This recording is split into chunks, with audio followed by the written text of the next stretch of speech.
Hey, what's up, y'all? It's Daniel from Spike Camp, and I'm in one of my favorite places doing one of my favorite things in the woods talking about gear.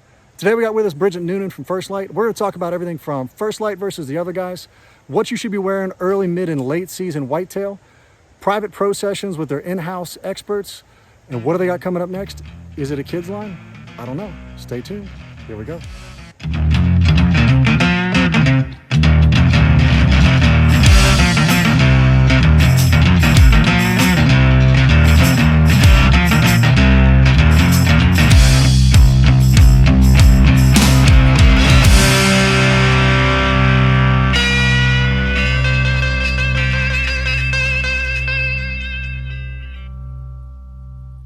Thanks so much for being here. We got Bridget Noonan from First Lite. Super excited to have you all on. Thanks so much for taking the time to come visit with us at Spike Camp.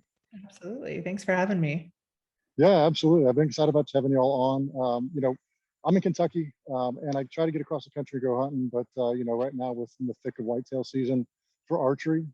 For guys who are looking to get out and want to get a hold of some First Lite gear, what in the whitetail section would you recommend for folks to take a look at? Because I know having started my hunting experience in the whitetail woods, is that First Lite's really gotten into head to toe whitetail, specifically this year. And with the launch of our whitetail pattern, Spectre, I feel like it's the first time that we can really outfit the avid whitetailer head to toe, from base layers, which we've always been really good at, to outerwear and everything in between. So there's a lot of follow-up questions I have as far as what time of year and where you're hunting. But I would definitely start with addressing like this whole layering concept, which, being a company that really started with merino, that was kind of our heritage, and taking that into the whitetail space. You can't go wrong with some lightweight merino next to skin, and then layering up from there. And that can take you into the late season when you get into some of the new outerwear we launched this year is truly built for late season whitetail, where, I mean, our tagline is go farther, stay longer. Like, the point is to keep you outside comfortable all day. And so I think we've got a solution for everybody. And I would highly encourage to check out the website and look at some of those kits. Okay, perfect. That's great. And I can personally vouch for the Spectre camo. I had one of my vests on the other day and hung it up in the tree and took a picture of it. And it's amazing how well, here, at least in Kentucky, and the greenery we've got here, how well it blends into the trees.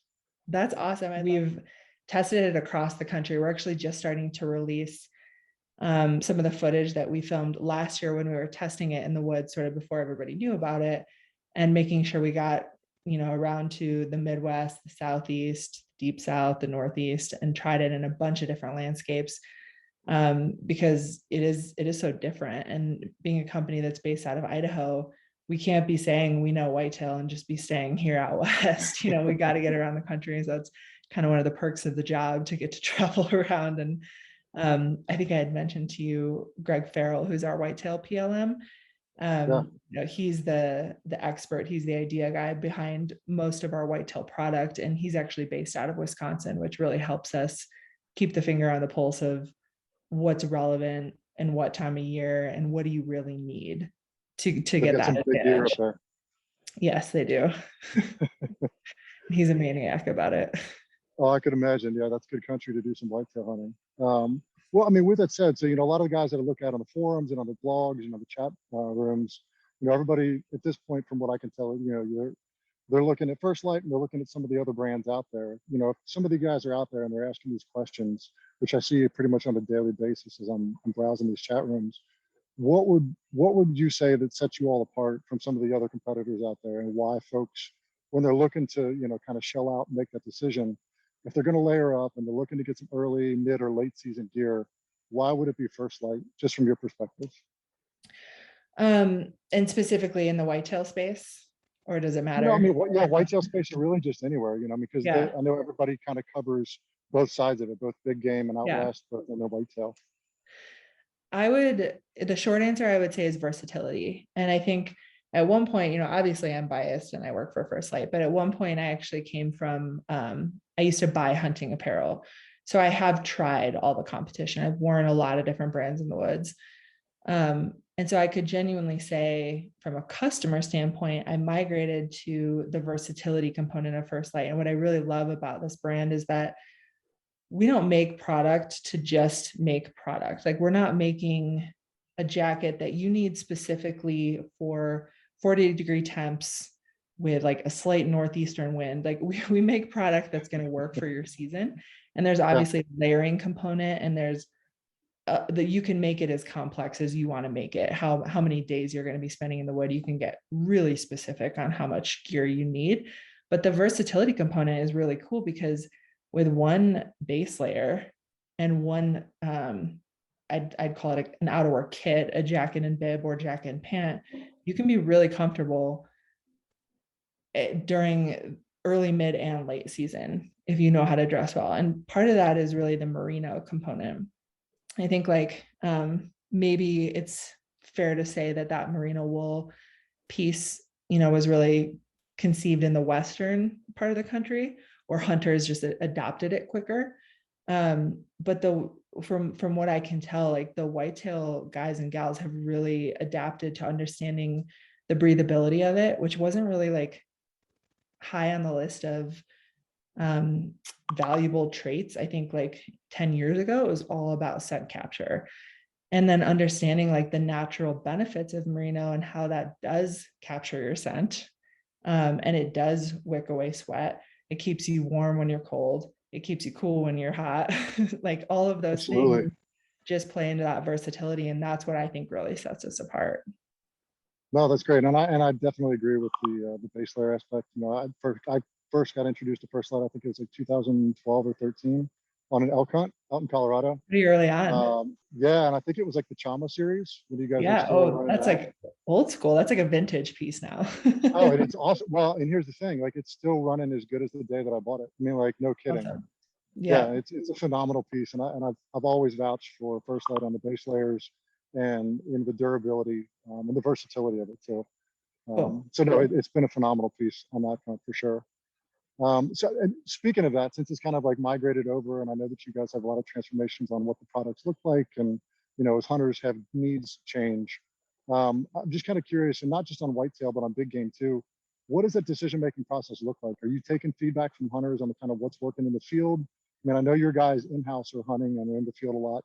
You mentioned how you get to travel around and do that. What does that process kind of look like?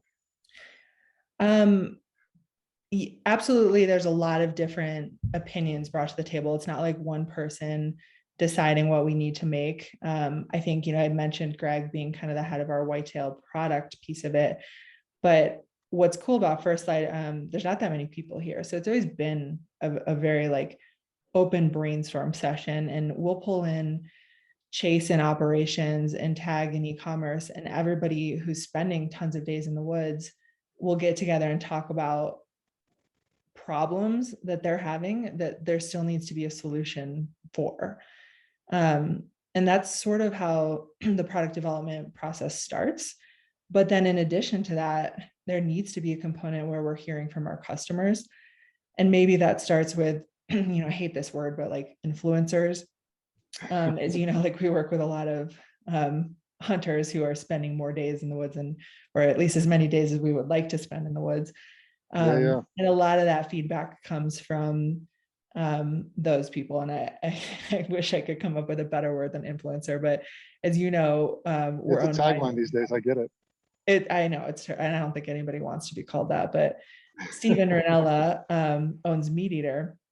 And, we've been working with him. He's been wearing First Light Fit since forever, but having him spend so many days in so many different hunting situations makes him an invaluable resource to say like what could be better, what needs to be made to keep you out there longer, what attributes of a jacket matter, like all of those things come to the table as well from him and from this larger group of influencers. And then outside of that, we've got pro staff, which is like maybe one of the most invaluable things of just grassroots level, really avid, passionate hunters that are just kind of like your everyday guys who love gear and get gear and probably understand gear better than some of those like bigger named folks, and getting feedback from them and getting feedback directly from our customers really helps weigh in on what product we need to make.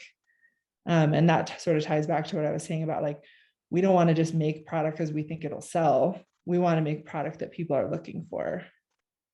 And that's Yeah. always sort of been the angle, at least. No, and I think the really very super fair answer too, because I mean, if you look at y'all's website and you're looking for, a resource on, if it's sales or if it's on certain types of gear, I go to some websites and it's like, info at, versus where I feel like you get on First Lite and it's like, chase at firstlite.com. So it's like you Right. actually, it's like you can actually reach somebody versus Yeah. just like a teleprompter. Yeah. And I mean, hopefully as we continue to grow, we can maintain that, because it certainly gets hard.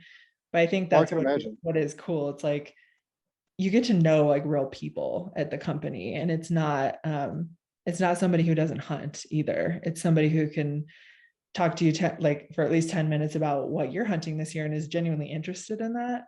Yeah, But also can help, dial you in the right gear, which is, it's pretty cool.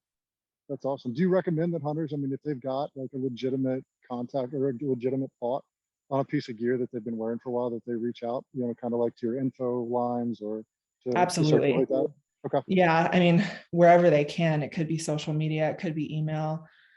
What I would really recommend is just calling customer service, because those are our real like frontline experts. And we've got, specifically guys from the Midwest, or really from like a whitetail background. And we've got the guys from the Intermountain Rockies who are like very, very dialed on the big game side. And wherever you're most interested or want to give that kind of feedback, we've got somebody who wants to talk to you. So I would definitely recommend calling. Okay, great. Yeah, and I will say that, I've called a couple of times and looking for what you're talking about, those layering systems. And when I told them I was looking either out west for some big game or for whitetail, they just kind of walked me through based on the temperatures and the terrain and what I was going to be doing, whether it's mobile or sitting in glassing all day or in a stand. They really can talk you through it. So yeah, for sure, I absolutely agree with that. Cool. Yeah, one of the newer things, I mean, part of like the craziness of the last year and a half is, we were trying to figure out a way to like better connect with customers and not just have it feel like social media where like you're just seeing kind of the same thing every day. So we introduced these virtual outfitting sessions where you can set up a time, like literally schedule a time with one of our CS agents and have like a Zoom meeting just like this and talk through what your hunting schedule is. You can get as specific as you want, or you can keep it like close to the vest if you don't want to talk about spots, but Yeah, they'll help dial you in to the right gear for what you're hunting. And they've got all of the gear right there behind them, so they can kind of actually showcase, which might be a little easier than what you see on the website, why one jacket or one mid layer might be better for your use than what you thought based on what you saw on the website. It just that's helps get super like a cool. little more of like a personal experience. Yeah, I hadn't heard of that. So how would somebody go about trying to set one of those up? Just check out online. I'd have to get the exact URL, but if you go to firstlite.com, you'll be able to find it, and just reach out to our customer service team. We'll basically set you up with like a 30-minute block or whatever you need, and set you up directly with one of the customer service guys, and they can talk you through the whole thing. Is that a paid consult or is it just something you guys are nice enough to do? Nope, it comes with the territory. So I think Okay. depending on your schedule, it's kind of just figuring out the right time to do it. But we just launched it this year, and so far it's been just really like a cool experience to just form real relationships with customers instead of just feeling like very transactional. Yeah, I'll be honest, I've never heard anything like that before. That's awesome. Yeah, Cool. I'm glad you told me about that. Thanks for telling me. Yeah. So I was telling you before that, I've got two little boys that I was spending the day with today, for my wife's birthday, and they've been ate up with hunting since they were 3 years old. Love They're that. always looking for bushy tails in the backyard, and they're getting ready to get into big game this year. Have you guys given any thought, or has there been any talk about trying to get into like a youth line to some degree? That's a great question. Yes, for sure. It's actually something Okay. we talk about all the time. I think part of the reason why we haven't yet is truly just prioritizing in our growth and doing well with what we can do and not sort of like getting over our skis. I would definitely say that's in the future for First Lite, even though it hasn't happened yet, but it's something that, I mean, like many of us in the office and like many of our customers have asked for it.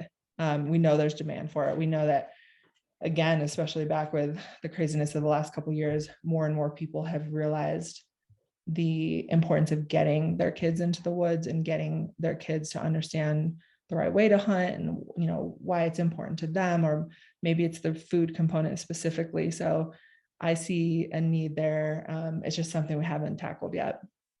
Sure, no, that's fair. But I mean, yeah, I've seen it on, again, like the blogs and the forums and the chat rooms, and Yeah. even my own kids. You start getting them out late season and it's cold and it's snowing, or you start getting those low temps, and there's not a whole lot of long sitting with a 6 and an 8-year-old when Right. it comes to that, especially unless they've got their snowsuit on with maybe a camo jacket over it.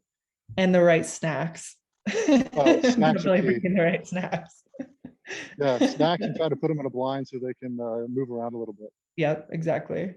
Yeah, absolutely. Okay, well, no, that's good to know. I'm glad I wasn't off base on that, because I've definitely thought that for a while now. Yeah, I think that's one of many areas that we talk about internally. I mean, there's so many categories even that we could still get into. That's clearly part of, I'm saying like our customer, but like the First Lite guy or gal, like their life. There's so many things that we haven't even yet captured. It's cool to know that, even though we've been around for, I think, at least 12 years now, that there's a lot of growth to be had organically, and just new areas to get into, and new development, new innovations to be made. Absolutely. No, it seems like everybody's jumping on with COVID and everything, as far as the outdoors Yeah. and hunting and everything else. So no, it's an awesome time to be a sportsman for sure. It's cool to see the numbers finally going up. I mean, it's been kind of a bummer year over year to just see the numbers declining, and hunter recruitment has always been near and dear to our heart as First Lite, and it's no secret. I mean, that's part of our business. Like, we need hunters to be able to be in business, and that's part of why conservation and hunter recruitment is so important to us. But it's really cool to see the global impact on getting people outside, and just how people have embraced hunting within that. It's very, very exciting. Absolutely, without a doubt. Couldn't have said it any better myself. There, you nailed it. Well, so here's my last question. Usually my favorite question I get to ask.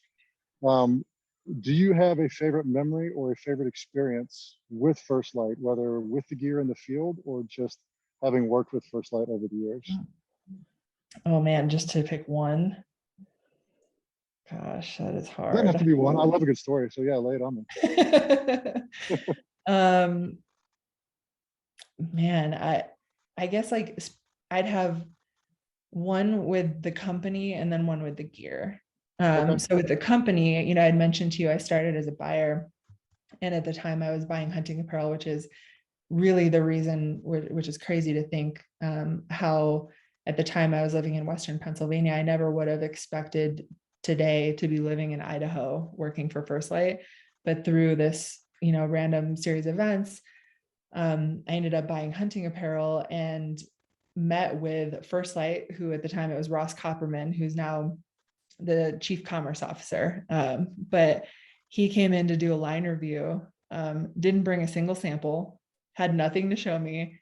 And I walked out of the room buying it. Like, I bought the whole assortment from the guy. And, whether that's a testament to his sales ability, or just like falling in love with the brand and just kind of getting how cool this concept was. It sort of had me intrigued right away.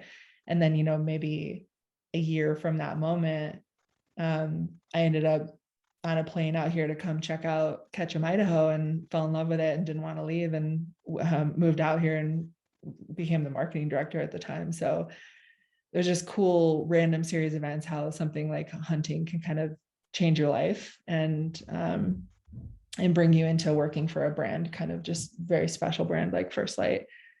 That's awesome. As far as product, I think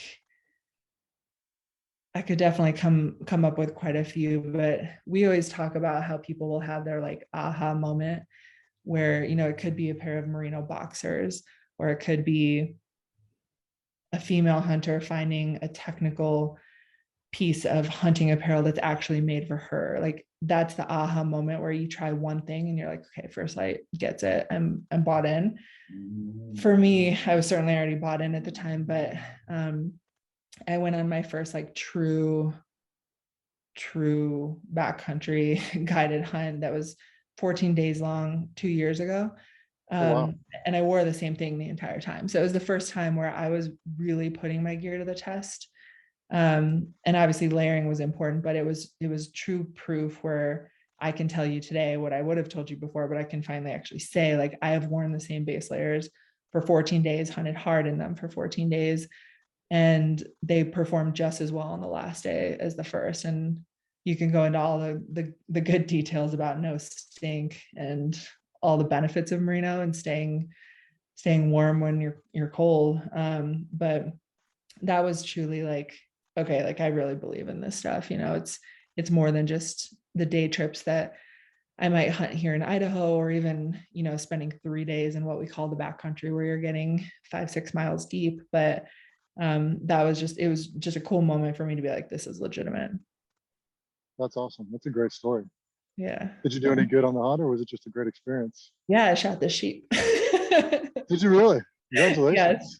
Yeah, that was up in the Northwest Territories. I can't believe it was 2 years ago now already, but I was hunting Dall sheep, and my friend Jesse had a caribou tag. So it was a really cool experience. Once in a lifetime. Oh, man, for sure. that's awesome. That's amazing. Yeah. Congratulations. Yeah. Thank you. But I'm equally as excited as getting out to Kentucky to squirrel hunt. So we'll have to figure that out sometime. It is the way that I got started. So I highly recommend getting. That's the way my two little boys got started.